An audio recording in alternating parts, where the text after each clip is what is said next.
शिव तत्व की प्राप्ति हो। तारकासुर ये चल रहा है बक्से। तारकासुर असुर होकर भी भगवान शंकर की भक्ति को नहीं छोड़ता। तारकासुर असुर होकर भी भगवान शंकर की अविरल भक्ति को नहीं त्यागता। शिव भक्ति में रमा हुआ है, शिव भक्ति में लगा हुआ है, शिव भक्ति में तल्लीन है। शंकर का कोई द्रोही नहीं, शिव का कोई दुश्मन नहीं। संसार सागर में अगर जन्म ले, मृत्यु लोक में अगर जन्म ले, मृत्यु सागर में अगर आओ, तो ये मानकर चलो कि हमारा कोई दुश्मन नहीं है, हमारा कोई द्रोही नहीं है।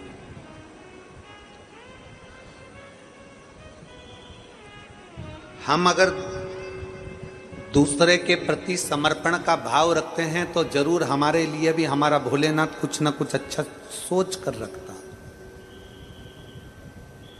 हमारा शंकर हमारे लिए कभी गलत नहीं कर सकता। हमारा शिव हमारे लिए कभी गलत नहीं करेगा। अपने मन को पवित्र बनाने का प्रयास करें, अपने हृदय को, अपने चित्त को श्रेष्ठ बनाने का प्रयास करें। जब हम हमारे मन को, जब हमारे चित्त को, हमारी वृत्ति को श्रेष्ठ बनाने का प्रयास करेंगे तो संपूर्ण क्षेत्र हमें श्रेष्ठ ही नजर आएगा। संपूर्ण क्षेत्र। एक बड़ा सुंदर संवाद आता है, हम हमेशा कथा में कहते हैं, आप लोगों से भी हम बार बार विनय करते हैं, बन सके इन हाथों से भूखे को भोजन करा दो, प्यासे को पानी पिला दो। किसी की चिकित्सा व्यवस्था कराना हो तो उसकी मेडिसिन करवा दो। बन सके कहीं अच्छा काम बन सके, किसी की एजुकेशन कराना है कराओ। कुछ श्रेष्ठ करने का प्रयास करें, कुछ अच्छा करने का प्रयास करें। जब हम अच्छा करते हैं तो हमें अच्छा प्राप्त होता है। किसी कथा में कोई व्यासपीठ पर महाराज ये नहीं बोलेगा कि अपने साथ आना तो 2 पानी की बोतल लाना। सुना है किसी की कथा में कभी तुम लोगों ने? जम के बोलो जरा, जम के। सुना है कभी? किसी कथा में कोई महाराज, कोई कथाकार, कोई संत, कोई बाबा ये नहीं कहेगा कि कथा में आना तो 2 पानी की बोतल लाना। कोई महाराज तुमसे ये नहीं कहेगा कि कथा में आना तो अपने बिछाने की दरी आसन साथ में लाना। कोई महाराज ये नहीं कहेगा कि कथा में आना तो अपना ओढ़ने का साथ लाना। कोई महाराज ये नहीं कहेगा कि कथा में आना तो अपने साथ एक छाता जरूर लाना। केवल शिव महापुराण की कथा कहती है कि अपने साथ 2 पानी की बोतल लेकर चलो। क्यों? एक बाटल मेरे अपने लिए और दूसरी बाटल मेरे अड़ोसन, पड़ोसन और धड़ोसन के लिए जो पास में बैठा है उस। क्यों? किस उसका मुख झूठा करा देते हैं तो जरूर उसका फल हमें प्राप्त जरूर। एक बड़ा सुंदर संवाद शिव महापुराण के अंदर बताता है। एक गांव में 2 भाई रहते थे। गांव के अंदर 2 भाई का निवास, 2 भाई और उसमें जो एक भाई है वो बड़ा भगवान शंकर के प्रति उसकी अविरल भक्ति है, शिव जी के प्रति उसका बड़ा विश्वास है, शंकर के प्रति उसका भरोसा है, शंकर के प्रति उसका बड़ा विश्वास, बड़ा भरोसा है।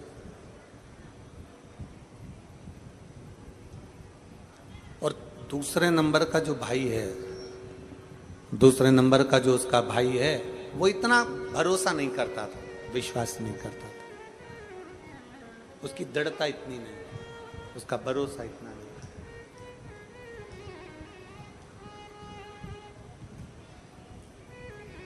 दोनों भाई खेती करते और गन्ने की फसल लेते। गन्ना जानते हो? अरे बोलो तो जम के। जानते हो ना गन्ना? यहाँ और कुछ बोलते हो तो बात दूसरी है। शुगर, चीनी का जो ईख भी कई लोग बोल देते हैं उसको, ईख, गन्ना। दोनों भाई गन्ना लगाते, गन्ने की फसल लेते और गन्ने की फसल लेकर उसका आधा गन्ना तो वो शुगर मिल में भेज देते, शुगर फैक्ट्री में, और आधा गन्ना उसका जो है वो गुड़ बनाने में काम में ले लेते। दोनों भाई। समय निकलता गया निकलता गया निकलता गया और दोनों भाई खूब अच्छे से अपना जीवन जी रहे, खूब अच्छे से अपने जीवन का यापन कर रहे। दोनों भाई खूब अच्छे से अपनी जिंदगी जी रहे। दोनों भाई अपने जीवन को, अपनी जिंदगी को बहुत श्रेष्ठता में जी रहे, बहुत श्रेष्ठ।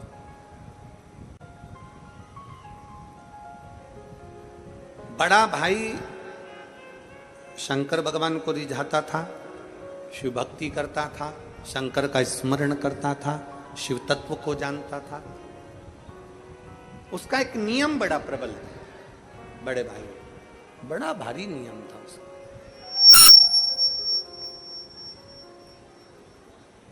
उसके दरवाजे पर अगर कोई भूलवश शिव भक्त आ जाता, उसके दरवाजे पर कोई शंकर का भक्त पहुंच जाता, उसके दरवाजे पर अगर कोई शिव भक्त आ जाता तो वो उसको बिना गन्ने का रस पिलाए भेजता ही नहीं था।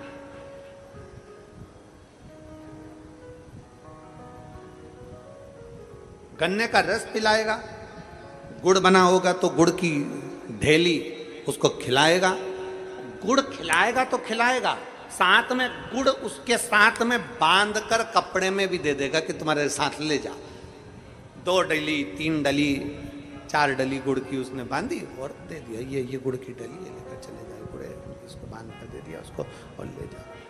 गुड़ की डली बांध कर उसको दे दी, ये ले जा। कोई शंकर का भक्त, अब जितने भी शिव भक्त थे ना, जितने शंकर जी के भक्त थे, जितने भगवान देवादिदेव महादेव के भक्त थे, वो सारे के सारे भगवान शंकर के जितने भक्त, वो जब भी निकलते तो उनके यहाँ रुकते। भैया कैसे हो भाऊ, कैसे हो, बढ़िया, आओ सब बैठो, गन्ने का रस पियो। गन्ने का रस पिलाया, गुड़ खिलाया, गुड़ खिला के गुड़ की डली वो भी बांध कर दे दी। अब छोटा भाई देखता तो बहुत कुड़ता, छोटे भाई को बड़ा बुरा लगता। छोटे भाई को लगता बताओ गजब का मेरा भाई है, मेहनत हम दोनों कर रहे हैं, काम हम दोनों कर रहे हैं, फसल हम दोनों ले रहे हैं, सारा पानी हम दोनों फेर रहे हैं, दवाई हम दे रहे हैं, गुड़ हम बना रहे हैं, मेहनत हम कर रहे हैं, और ये आते हैं थोड़े बहुत लोग और खा पी के चले जाते हैं। गुस्से में लाल हो गया भाई। छोटे वाले को तो बड़ा तन्न फन्न हो गया, छोटे वाले को तो रहा नहीं गया।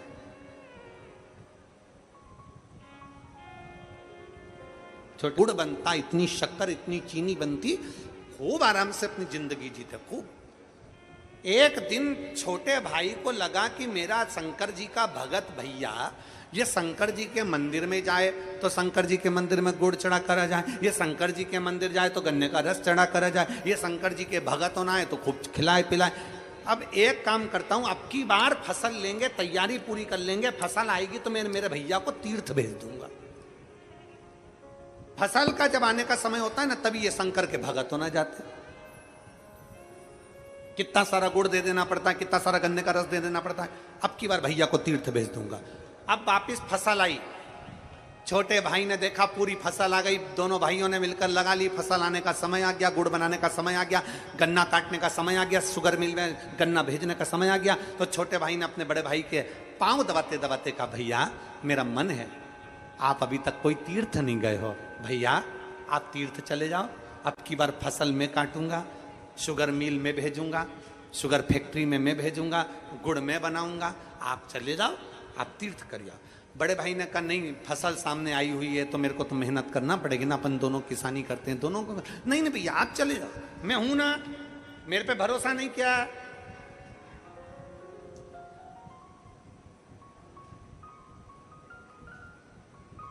मुझ पे भरोसा नहीं किया,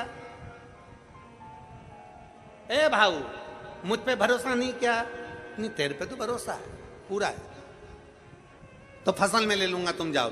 बड़े भाई ने सोचा ले लेगा ना बेटा, सब अच्छे से कर लेना और आराम से रहना, खूब आराम से सेवा करना। ठीक है भैया जाओ। अब बड़ा भाई तो चले गया तीर्थ। छोटे भाई ने मन में सोचा अब आओ तुम गन्ने का रस पीने, अब आओ तुम गुड़ खाने। अब जितने शंकर के भक्त थे, शिव जी के भक्त थे, उनको मालूम पड़ गया, उनके पास सूचना पहुंच गई कि बड़ा भाई तो तीर्थ चले गया, छोटा है। तो इन सबको मालूम था वो छोटा एक चुल्लू भर के गन्ना का रस नहीं पिलाएगा, सबको मालूम था, एक नहीं गया।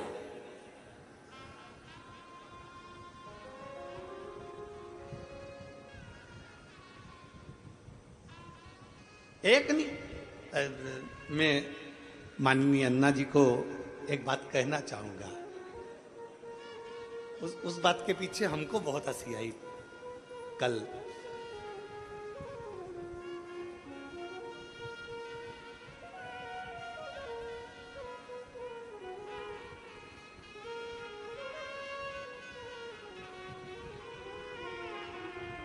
क्या हुआ, रात्रि को 2 दिन हमारा मिलने का रहता है और उसमें मिलने वाले बहुत सारे पहुंच गए। अब इतने सारों से मिलना तो बड़ा मुश्किल था। हंसी हमको बहुत आई रात को, बहुत। अन्ना जी बहुत, हम हंसे भी बहुत उस बात के लिए। तो जब हम, आप तो उस समय कमरे में थे अंदर, भीतर वाले, जब हम इधर से निकलकर उधर भवन की ओर जा रहे थे तो एक पुलिसकर्मी ने, एक नवयुवक लड़का था, युवान, यही नादगांव का, उसको पुलिस वाले ने पीछे करा। तो दूसरे कार्यकर्ता ने फिर उसको पीछे करा। तो पीछे से चिल्लाकर बोलता है, और शायद 2-3 जो पुलिस वाले खड़े थे उन्होंने सुना भी होगा। हमने सुनकर हमको खूब हंसी, हम अंदर जाते जाते हम हंसे। पीछे से चिल्लाकर बोलता है, सुभाष अन्ना जी होते ना तो मेरा हाथ पकड़ के अंदर ले जाते। अब हमको हंसी आए, हमने कहा गजब, मतलब लोगों के मन में विश्वास है कि भैया ये अन्ना जी होते तो पकड़ कर ले जाते, मेरे को अंदर मिलवा देते। विश्वास, बस वही भरोसा होना चाहिए कि शिव महापुराण की कथा कहती है, आपके अंदर यह भरोसा होना चाहिए कि शिव मेरे साथ है। जैसे वो बालक ने कहा कि अन्ना जी होते तो मेरा हाथ पकड़ ले, मतलब शिव मेरे साथ हो, शंकर मेरे साथ। अब पूरे नगर वालों को मालूम पड़ गया, पूरे क्षेत्रवासियों को मालूम पड़ गया कि बड़ा भाई तीर्थ करने गया है, छोटा भाई घर में है, कोई नहीं जाता, कोई गन्ने का रस पीने नहीं गया, कोई गुड़ खाने नहीं गया, कोई गुड़ लेने नहीं गया। और फसल पूरी दे दुआ के सारा हिसाब लगाया। हिसाब लगाने पर मालूम पड़ा उसको कि हर साल जितनी फसल आती थी, हर साल केवल आधा पैसा आया। बड़ा भाई आ गया तीर्थ से, छोटे भाई से पूछा क्यों, हिसाब कहाँ है? छोटे भाई ने हिसाब दिया, बड़े भाई की आंख में आंसू आ गए। छोटे से कहा, छोटे मैं जब गया था फसल अच्छी थी, मैं गया था जब गन्ना अच्छा था, फिर ये इतना कम हिसाब कैसे आया? भैया शक्कर का भाव कम हो गया, चीनी का भाव कम हो गया, भैया गुड़ का भाव नहीं। तो दुखी मत हो, तो दुखी मत हो। रो क्यों रहा है, किस लिए रो रहा है? छोटा भाई बड़े भाई के गले लगकर रोते हुए बोला, भैया मैं जानता नहीं था कि किसी का मुख झूठा कराने का फल क्या होता है। मैं जानता नहीं था कि किसी का मुख झूठा कराने का फल क्या होता है। मुझे नहीं मालूम था कि अपने गन्ने में से गन्ने का रस पिलाने का फल क्या है, अपने गुड़ में से गुड़ खिलाने का फल क्या है, अपनी चीनी में से चीनी खिलाने का फल क्या है, मैं जानता नहीं था। आपसे हमने पहले भी कथा में कहा, आज फिर कहते हैं, तुम्हारी दुकान अच्छी चल रही है, तुम्हारी नौकरी अच्छी चल रही है, तुम्हारा व्यापार अच्छा चल रहा है, तुम्हारा व्यवसाय अच्छा चल रहा है, तो एक काम करो, मकान बना लो। बहुत अच्छा दुकान व्यापार नौकरी चले तो पत्नी के जेवर बना दो। खूब अच्छा व्यापार दुकान नौकरी चले तो थोड़ी खेती की जमीन खरीद लो। खूब अच्छा व्यापार दुकान नौकरी चले तो थोड़ा बहुत मकान गाड़ी बंगला कर लो। शास्त्र कहता है चलते चलते में थोड़ा सा बना लोगे चल जाएगा। उसी तरह शिव महापुराण की कथा कहती है, तुम्हारी जिंदगी में जब तक तुम्हारे हाथ पैर चल रहे हैं तब तक कथा सुन लो, और जब तक तुम्हारी घर में चल रही है तब तक दोनों हाथों से दान कर लो। इसके बाद कर पाओ ना कर पाओ।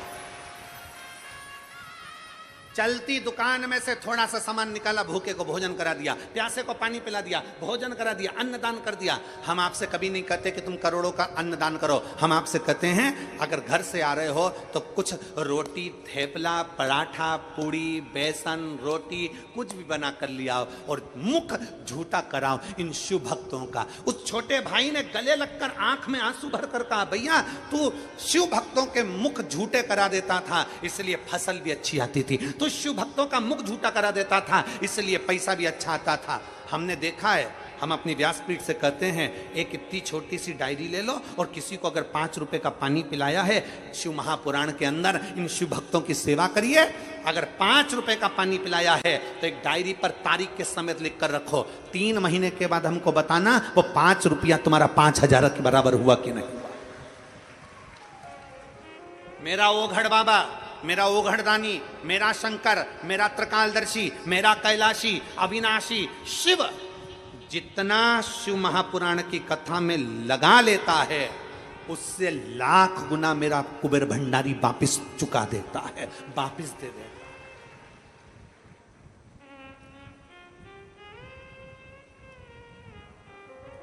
अभी अन्ना जी कह रहे थे कि गुरुजी के पास में 2028 तक 27 तक तारीख खाली नहीं है। सत्यता है, आप जाइए सीओर में, आपको मालूम पड़ेगा, कंप्यूटर के सामने ले जाके आपको बिठा देंगे। आप जाओ और लैपटॉप पर बैठ जाओ, कंप्यूटर पर देख लो, लिस्ट निकाल लो, आपको मालूम पड़ जाएगा तारीख खाली नहीं मिलेगी। क्यों नहीं मिलेगी? कारण क्या है? ऐसा कुबेरेश्वर महादेव ने क्या कर रखा है कि कथा की कथा चलती रह रही है। 2-4 महीने में वो सीहोर वापिस पहुंच जाता है और कह देता है अगली तारीख फिर लिख दीजिए, क्योंकि मेरा कुबेर भंडारी वापिस इतनी वैभव, सत्ता, धन, यश प्रदान कर देता है। मेरा कुबेर भंडारी वापिस इतना दे देता है कि अगली कथा की तारीख फिर लिखवा कर जाते हैं। अगली तारीख वापिस दो, अगली तारीख वापिस दो, फिर तारीख वहां पर लिखा के जाएगा, 25 में दो, 26 में दो, 27 में दो, तुम्हारी मर्जी पड़े तब दो, पर तारीख लिखो, हमारी तारीख लिखो।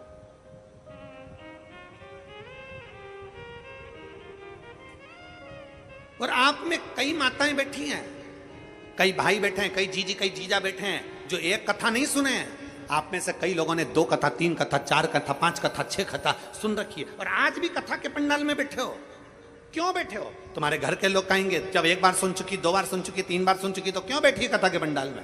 आप उससे कह सकते हो मैंने पंडाल का महत्व जाना है, मैं 1 बार कथा सुनकर आई थी, मेरे भोले बाबा ने मेरी झोली भर दी थी, फिर सुनने बैठ गई, कथा सुनने फिर बैठ गई हूं, मेरा शंभू क्या देगा, शंकर क्या देगा, ये वो जानता है। मैं जानती हूं वो शिव, वो शंकर, वो घड़ी, वो शंभू। किसी शिव भक्त का मुख झूठा कराने पर, किसी शंकर के भक्त को शिव महापुराण के अंतर्गत आने वाले शिव भक्त के लिए समर्पण का भाव रखने का फल क्या, उसका फल क्या?